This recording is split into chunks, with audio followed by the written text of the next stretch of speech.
Hello everyone, my name is Sunil Kumar and welcome to my channel. Friends, आज के इस video में मैं बताने वाला हूँ, पिछले वीडियो का मैं कुछ एक पार्ट पढ़ाया था, ठीक है, हाइपोथेटिकल सेंटेंस को पढ़ाया था।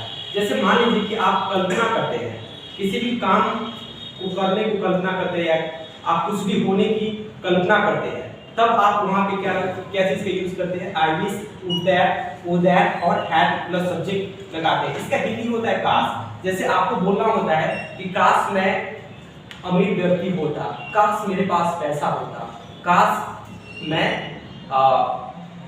एक पक्षी होता, ठीक है। तो आप क्या बोलते हैं? इमेजिन करते हैं कि काश मैं ये होता, ठीक है। तो वहां पे आप क्या करते हैं? आई विश और वुड दैट का यूज करते हैं, ठीक है। चारों में से कोई एक का यूज कर लेते, इसका हिंदी होता है काश। लेकिन इस सभी के जगह पे आप इफ का यूज करते हैं, तो इसका सेंस यदि होता है।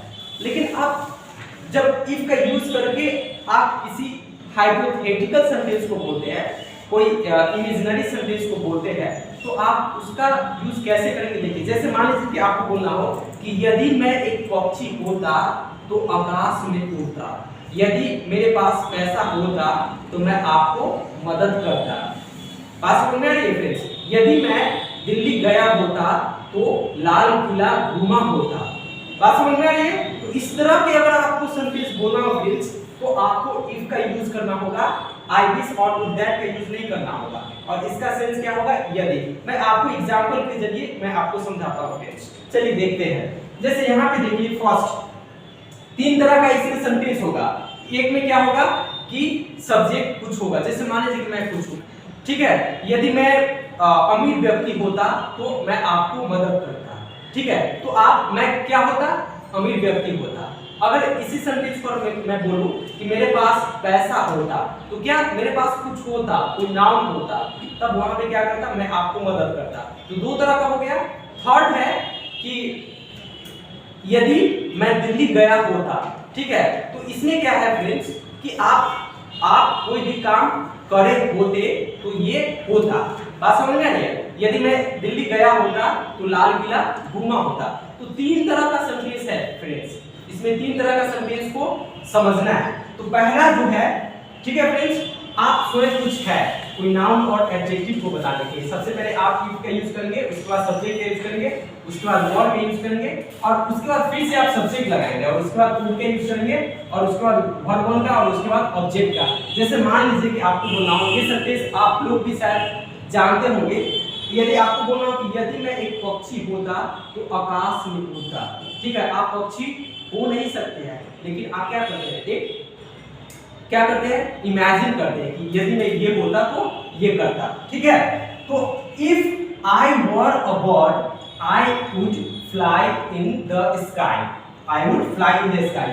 फ्रेंड्स, मैं आपको ये चीज समझाने की कोशिश करता हूं कि जब आप कोई कंडीशन लगाते हैं ना, तो यहाँ पे सब्जेक्ट कुछ भी हो, सभी के साथ वर का ही यूज करेंगे, और उसके बाद जो आने वाला वर्ब होगा वो वुड का यूज होगा, ठीक है। जैसे कि यहाँ पे देख सकते हैं, if I were a bird I would fly in the sky.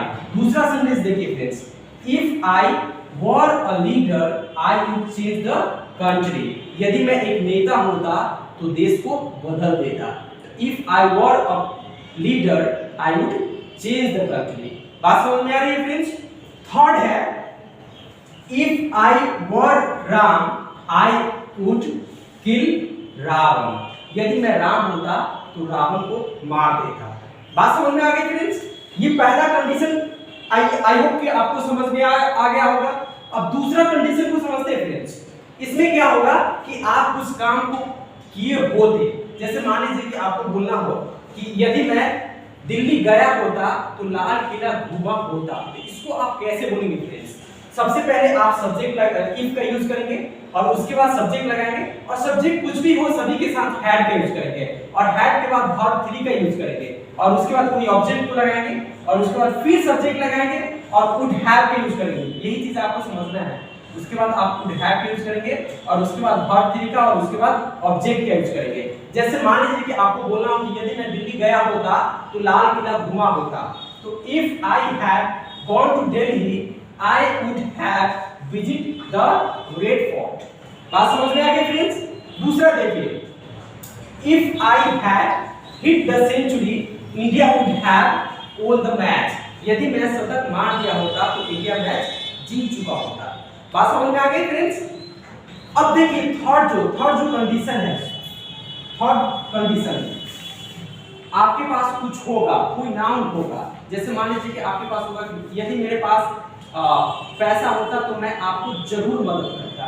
तो आपको इसको कैसे बनाना है फ्रेंड्स? सबसे पहले आप इफ का यूज करेंगे, उसके बाद सब्जेक्ट और उसके बाद हैव का यूज करेंगे और उसके बाद कोई यहाँ पे नाउन आएगा, उसके बाद फिर सब्जेक्ट का, उसके बाद वुड हैव का फिर यूज करेंगे और उसके बाद वर्ब 3 का और उसके बाद कोई ऑब्जेक्ट का यूज करेंगे। Got it?